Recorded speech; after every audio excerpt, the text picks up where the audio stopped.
ನಮಸ್ಕಾರ. ಮೊದಲನೇದಾಗಿ ನನ್ನ ಚಾನಲ್ಗೆ ಬಿಗ್ ವೆಲ್ಕಮ್ ಅಂತ ತಿಳಿಸ್ತೀನಿ. ಸ್ನೇಹಿತರೆ, ನೀವೇನಾದರೂ ಹೊಸ ವರ್ಷಕ್ಕೆ ಅಥವಾ ಮುಂದೆ ಏನಾದರೂ ನೀವು ಒಂದು ಹೊಸ ಬೈಕ್ ತೊಗೋಬೇಕು ಇಲ್ಲ ಕಾರ್ ತೊಗೋಬೇಕು ಅಂತ ಡಿಸೈಡ್ ಮಾಡಿದ್ದೀರಾ. ಬಟ್ ಆದರೆ ಯಾವ ಕಾರ್ ತೊಗೋಬೇಕು ಇಲ್ಲ ಯಾವ ಬೈಕ್ ತೊಗೋಬೇಕು ಅನ್ನೋದು ಡಿಸೈಡ್ ಮಾಡಿ ಕನ್ಫ್ಯೂಸ್ ಆಗಿರುತ್ತೆ. ಡೆಫಿನೆಟ್ಲಿ ಎಸ್, ನೀವು ಒಂದು ಕಾರ್ ಅಥವಾ ಬೈಕ್ ತೊಗೋಬೇಕು ಅಂತಂದಾಗ ತುಂಬ ಆಪ್ಷನ್ಸ್ಗಳಿದೆ. ಬ್ರ್ಯಾಂಡ್ ಆಗಿರ್ಬೋದು, ಟೆಕ್ನಾಲಜಿ ಆಗಿರ್ಬೋದು, ಅದೆಲ್ಲ ಇದ್ರೂ ಬಟ್ ಆ ಬ್ರ್ಯಾಂಡ್ ಅಥವಾ ಟೆಕ್ನಾಲಜಿಗಳು ನಮ್ಮ ಯೂಸೇಜ್ಗೆ ಅಥವಾ ನಮ್ಮ ಕಮಿಟ್ಮೆಂಟ್ಗೆ, ಇವಾಗ ನಮ್ಮ ನೀಡ್ಸ್ಗೆ ಯಾವ ಥರ ಸಪೋರ್ಟ್ ಮಾಡುತ್ತೆ ಅನ್ನೋದನ್ನು ನಾವು ತಿಳ್ಕೋಬೇಕು. ಸೊ ಅದೆಲ್ಲ ನಮ್ಮ ಯೂಸೇಜ್ಗೆ ಅಥವಾ ಕಮಿಟ್ಮೆಂಟ್ಗೆ ಸೂಟ್ ಆಗುತ್ತೆ ಅಂದರೆ ಮಾತ್ರನೇ ನಾವು ಅದನ್ನು ಡಿಸೈಡ್ ಮಾಡಿ ತೊಗೋಬೇಕು. ಬಟ್ ಅದನ್ನು ಡಿಸೈಡ್ ಮಾಡೋದು ಹೇಗೆ, ನಾವು ಯಾವುದೆಲ್ಲ ಫ್ಯಾಕ್ಟರ್ಸ್ನ ಕನ್ಸಿಡರ್ ಮಾಡ್ಕೋಬೇಕು ಆ ಗಾಡಿನ ಆ ವೆಹಿಕಲ್ನ ನಾವು ಡಿಸೈಡ್ ಮಾಡ್ಕೋಬೇಕಾದ್ರೆ, ಇಲ್ಲ ಅಥವಾ ಪರ್ಟಿಕ್ಯುಲರ್ ಬ್ರ್ಯಾಂಡ್ನ ತೊಗೋಬೇಕಾದ್ರೆ ಆ ನಿಮ್ಮ ಪ್ರಾಸೆಸ್ಸಲ್ಲಿ ನಾನು ನಿಮಗೆ ಹೆಲ್ಪ್ ಮಾಡ್ತೀನಿ. ಸೊ ಸ್ನೇಹಿತರೆ, ಈ ಡಿಸಿಷನ್ ಮೇಕಿಂಗ್ ಪ್ರೊಸೆಸ್ಸಲ್ಲಿ ಫಸ್ಟ್ ಇಂಪಾರ್ಟೆಂಟ್ ಏನಂದರೆ, ನೀವು ಗಾಡಿ ತೊಗೊಳೋದು ಎಷ್ಟು ಇಂಪಾರ್ಟೆಂಟೋ ಹಾಗೆಯೇ ಯಾವ ಗಾಡಿ ತೊಗೋಬೇಕು ಅನ್ನೋದು ಅಷ್ಟೇ ಇಂಪಾರ್ಟೆಂಟ್ ಆಗ್ತದೆ. ಯಾಕಂದರೆ ಗಾಡಿ ತೊಗೊಂಡ್ರೆ ನೀವೇ ಬಂದ್ರೂ ಅಟ್ಲೀಸ್ಟ್ ವರ್ಷಕ್ಕಿಂತ ಕೆಳಗಡೆ ಯಾರು ಯೂಸ್ ಮಾಡಲ್ಲ. ಮಾಡಿದ್ರೂ ಇಟ್ ಡಿಪೆಂಡ್ಸ್ ಆನ್ ಸಿಚುವೇಶನ್ಸ್ ಅಷ್ಟೇ. ಸೊ ಹಾಗಾಗಿ ತುಂಬ ವರ್ಷ ನೀವು ಯೂಸ್ ಮಾಡೋ ಗಾಡಿಗಳು ಡಿಸೈಡ್ ಮಾಡಬೇಕಾದ್ರೆ ತುಂಬ ಹುಷಾರಾಗಿರಬೇಕು. ಸೊ ನಿಮ್ಮ ಡಿಸಿಷನ್ ಕರೆಕ್ಟಾಗಿದ್ದರೆ ಸೊ ಆಬ್ವಿಯಸ್ಲಿ ನಿಮಗೆ ಅದು ಒಳ್ಳೆ ರಿಸಲ್ಟ್ ಕೊಡುತ್ತೆ ಅನ್ನೋದು ನಮ್ಮ ಒಂದು ಅಭಿಪ್ರಾಯ. ಆಬ್ವಿಯಸ್ಲಿ ಎಲ್ಲರದ್ದು ಅದೇ ಇರುತ್ತೆ. ಈ ಒಂದು ಪ್ರಾಸೆಸ್ ಜರ್ನಿಯಲ್ಲಿ ಯೂಶ್ವಲ್ ಆಗಿ ಫಸ್ಟ್ ಥಿಂಗ್ ಏನಂದರೆ, ನಾವು ಯೂಶ್ವಲ್ ಆಗಿ ಡಿಸೈಡ್ ಮಾಡಬೇಕಾದ್ರೆ ಒಂದು ಕಾಮನ್ ಮಿಸ್ಟೇಕ್ಸ್ಗಳನ್ನ ಮಾಡ್ತೀವಿ. ಆ ಕಾಮನ್ ಮಿಸ್ಟೇಕ್ಸ್ ಯಾವುದು, ಯಾವ ಮಿಸ್ಟೇಕ್ಸ್ ಮಾಡ್ತೀವಿ, ಆಮೇಲೆ ಅದನ್ನ ಏನು ಮಿಸ್ಟೇಕ್ಸ್ನ ಮಾಡಬಾರ್ದು ಅನ್ನೋದು ನಾನು ನಿಮ್ಗೆ ತಿಳಿಸ್ಕೊಡ್ತೀನಿ. ಸ್ನೇಹಿತರೆ, ಮೊದಲನೇದಾಗಿ ನಾವೇನು ಮಾಡ್ತೀವಿ ಅಂತಂದರೆ, ಯಾವುದಾದ್ರೂ ಒಂದು ಬ್ರ್ಯಾಂಡ್, ಆ ಬ್ರ್ಯಾಂಡ್ಗೆ ಫ್ಯಾನ್ ಬಾಯ್ ಅಂದರೆ, ಸೊ ನನ್ನ ಬ್ರ್ಯಾಂಡ್ ನನಗಿಷ್ಟ, ನಾನು ಅದೇ ಬ್ರ್ಯಾಂಡ್ ತೊಗೋತೀನಿ ಅನ್ನೋದು ಡಿಸೈಡ್ ಆಗ್ಬಿಡೋದು. ಇದು ನಿಮಗೆ ಎಷ್ಟು ಪ್ರಾಬ್ಲಮ್, ಎಷ್ಟು ರಾಂಗ್ ಡಿಸಿಷನ್ ಆಗುತ್ತೆ ಅಂತ ಅಂದರೆ, ಲೆಟ್ಸ್ ಸೇ ಫಾರ್ ಎಕ್ಸಾಂಪಲ್, ಇವಾಗ ನಿಮ್ಮ ಮೇಯ್ನು ಡಿಸೈಡ್ ಮಾಡೋಕ್ಕಿಂತ ಮುಂಚೆ ನೀವೇನು ಮಾಡ್ಕೋಬೇಕು ಅಂತಂದರೆ, ನಿಮ್ಮ ಕಮಿಟ್ಮೆಂಟ್, ನೀವು ಗಾಡಿ ತೊಗೊಳ್ಳೋ ರೀಸನ್ ಏನು, ನಿಮ್ಮ ಕಮ್ಯೂಟ್ ಏನು, ನಿಮ್ಮ ಯೂಸೇಜ್ ಏನು, ಇದನ್ನೆಲ್ಲ ನೀವು ತಿಳ್ಕೊಂಡು ನಂತರ ನೀವು ಡಿಸೈಡ್ ಆಗಬೇಕು. ಯಾವುದೋ ಒಂದು ಬ್ರ್ಯಾಂಡ್ಗೆ ಸ್ಟಿಕ್ ಆನ್ ಆಗ್ಬಾರ್ದು. ಇದು ಅನ್ನೋದು ನಂದು ಅನಿಸಿಕೆ ಆಗಿರುತ್ತೆ. ಸೆಕೆಂಡ್ ಒನ್ ಏನಂದರೆ, mileage hype. Let's say for example, ಇವಾಗ ನೀವು ಒಂದು ವೆಹಿಕಲ್ ಡಿಸೈಡ್ ಮಾಡಿದ್ದೀರಾ, ನಿಮ್ಮ ಯೂಸೇಜ್ ಏನಂದರೆ, ಮೇನ್ ಏನಂದರೆ, ನಾನು ಜಾಸ್ತಿ ದೂರ ಟ್ರಾವೆಲ್ ಮಾಡ್ತೀನಿ, ನನಗೆ ಮೈಲೇಜ್ ಜಾಸ್ತಿ ಬೇಕು ಅನ್ನೋ ಕಾರಣಕ್ಕೆ ನೀವು ಮೈಲೇಜ್ ಜಾಸ್ತಿ ಇರೋ ವೆಹಿಕಲ್ ತೊಗೋತೀರಾ ಅಂತ ತಿಳ್ಕೊಳ್ಳೋಣ.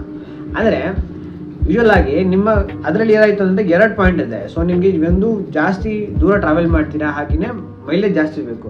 ಸೇಮ್ ಸ್ನೇಹಿತರೆ, ಇಲ್ಲಂದೇನೆಂದರೆ, ನೀವು ಜಾಸ್ತಿ ದೂರ ಟ್ರಾವೆಲ್ ಮಾಡಿದ್ರೆ ದ ಸೇಮ್ ವೇ ನಿಮ್ಗೆ ಕಂಫರ್ಟಬಲ್ಲು, ಸಸ್ಪೆನ್ಷನ್ ಮ್ಯಾಟ್ರ್ ಆಗುತ್ತೆ. ಯಾಕಂದರೆ ಕಂಫರ್ಟಬಲ್, ಅಷ್ಟು ದೂರ ಟ್ರಾವೆಲ್ ಮಾಡೋದ್ರಿಂದ ನಿಮಗೆ ಮೈಲೇಜ್ ಎಷ್ಟು ಮುಖ್ಯನೋ ಅಷ್ಟೇ ಮುಖ್ಯ ಕಂಫರ್ಟಬಲ್ಲು. ನೀವು ಜಸ್ಟ್ ಏನು ಮಾಡ್ತೀರಾ, ಮೈಲೇಜ್ ಜಾಸ್ತಿ ಇರೋ ಕಾರಣಕ್ಕೋಸ್ಕರನೇ ನೀವು ಗಾಡಿ ತೊಗೊಳ್ತೀರಾ, ಬಟ್ ಆದರೆ ಕಂಫರ್ಟಬಲ್ನ ಮರ್ತ್ಬಿಡ್ತೀರಾ.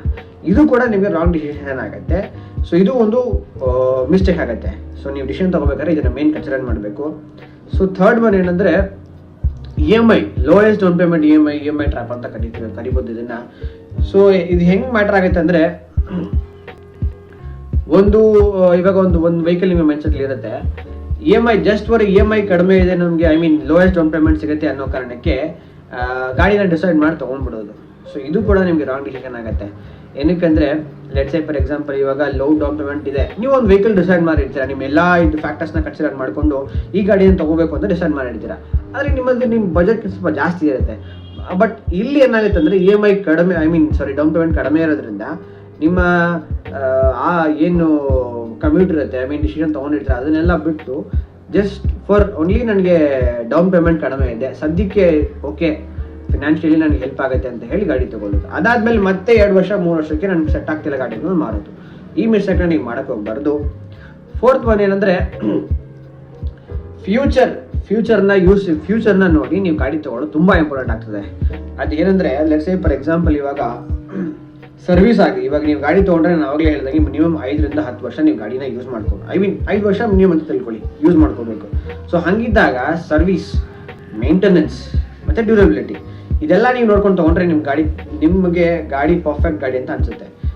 ಆ ಗಾಡಿ ಎಷ್ಟೇ ಚೆನ್ನಾಗಿದ್ರು, ನಿಮ್ಮ ಫ್ರೆಂಡ್ಸ್ ಅಥವಾ ರಿಲೇಟಿವ್ಸ್ ತೊಗೊಂಡು ಅದನ್ನು ಯೂಸ್ ಮಾಡಿ ಅವ್ರಿಗೆ ಒಳ್ಳೆ ಫೀಡ್ಬ್ಯಾಕ್ ಸಿಕ್ಕೊಂಡು ನಿಮ್ಗೆ ಸಿಗೋದು ಕಷ್ಟ ಆಗುತ್ತೆ. ಏನಕ್ಕಂದರೆ ನೀವು ಕರೆಕ್ಟ್ ಆದ ಡಿಸಿಷನ್ ತೊಗೊಂಡಿಲ್ಲ, ಯಾಕಂದರೆ ನಿಮ್ಮ ಯೂಸೇಜ್ಗೆ ಆ ಗಾಡಿ ಸೂಟ್ ಆಗ್ತಿಲ್ಲ.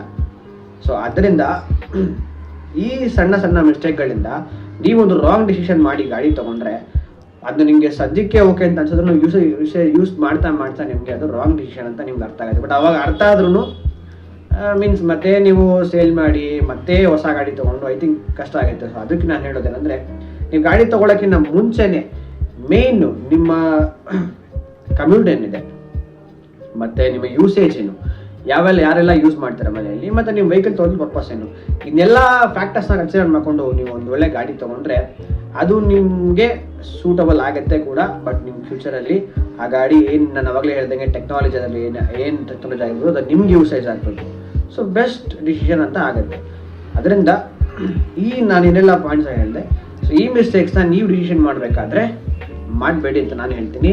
ದ ಸೇಮ್ ಟೈಮ್ ನನ್ನ ನೆಕ್ಸ್ಟ್ ವಿಡಿಯೋದಲ್ಲಿ ನಾನು ಆವಾಗಲೇ ಹೇಳ್ದಂಗೆ ಇವಾಗ ನಾನೊಂದು ವೆಹಿಕಲ್ ತೊಗೋಬೇಕು, ನಾನು ಯಾವುದೆಲ್ಲ ಫ್ಯಾಕ್ಟರ್ಸ್ನ ನಾನು ಕನ್ಸಿಡರ್ ಮಾಡಬೇಕು, ಸೊ ಈ ಫ್ಯಾಕ್ಟರ್ಸ್ಗೆ ನಾನು ಯಾವ ಗಾಡಿ ಸೆಟ್ ಆಗುತ್ತೆ ಅನ್ನೋದನ್ನು ನಾನು ನೆಕ್ಸ್ಟ್ ವಿಡಿಯೋದಲ್ಲಿ ತಿಳಿಸ್ಕೊಡ್ತೀನಿ.